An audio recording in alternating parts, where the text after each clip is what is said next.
Thank you, Mr. Chairman. Admiral Montgomery, you note that Iran, and specifically the Iranian Revolutionary Guard Corps, is aggressive in its cyber attacks of Israeli networks. They're also among the primary threats to our networks here. How robust is our cooperation with Israel to assist each other in protecting against this common enemy? Yeah, thanks for asking that, because Congress did pass an act directing increased and improved cybersecurity cooperation between the United States and Israel about 4 years ago, and we've seen significant improvements. I would say there's tiers of cooperation. Probably the top tier is the United States and the United Kingdom. Through Five Eyes, we have an extensive level, a very integrated level of cooperation, both in cyber and cryptographic intelligence sharing. But I'd put Israel very high on the list. I think we share threat information smoothly and fluidly.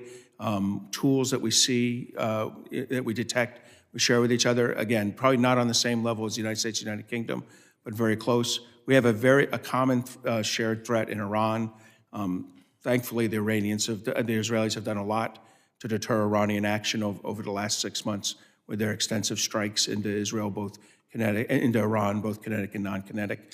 But yes, our cooperation with them is at the highest level. I was going to say, I think arguably Israel is in some ways our eyes and ears on the ground, and arguably the roughest neighborhood in the world. And so as you look at our relationship with the United Kingdom, what could or should we be doing with Israel to increase that partnership, understanding we have that common and shared enemy? So I do think that there's probably a level of classification that we can increase ourselves, of sharing, that we could increase ourselves to even higher. But I would say, I think we do a very good job. And frankly, the Israelis do a great job providing information to us on what they see. Look, this is an alliance in all but, paper. We share information closely. We share a common threat. We provide weapons to Israel in a very useful way. So I think we're doing great work. The real order in there is continue what we're doing. Yes, sir. And I'll just add, from a defensive perspective, in the post-October 7th, when I was in CISA, we were sharing every single day with the Israeli National Cyber Directorate information on what we were observing in terms of potential actors looking to target Israel. Those were from nation states, non-nation states who were in that environment looking to pile on. And that information sharing was consistent, and it was built on a decades-long relationship that we had established. Well, Mr. Wells, since you jumped in here, in light of the Silk Typhoon intrusion at the Treasury Department, how would you assess the adequacy of Treasury's cybersecurity posture?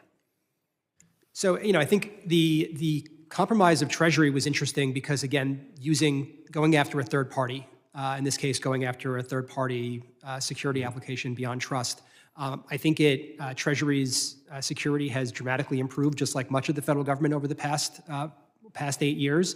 But what I would say is we're forcing adversaries to go after more complex targets and launch more complex operations, in this case, again, using a third-party supply chain attack, which is good, but it also puts increased burden on us as a country to make sure that we're looking for those more complex attacks, that we're managing third-party risk, that we're understanding how they can use supply chains to target our most critical systems, and what we can and what we should expect from technology providers to ensure that their software and the technology that they provide to both government and industry is as secure as possible. Well, in that context, when we look at the third-party providers, and obviously there's a vulnerability there, in respect to Treasury and other agencies, how do they compare in mitigating that risk as you're forced to integrate and provide technologies for the consumer and for governments, et cetera?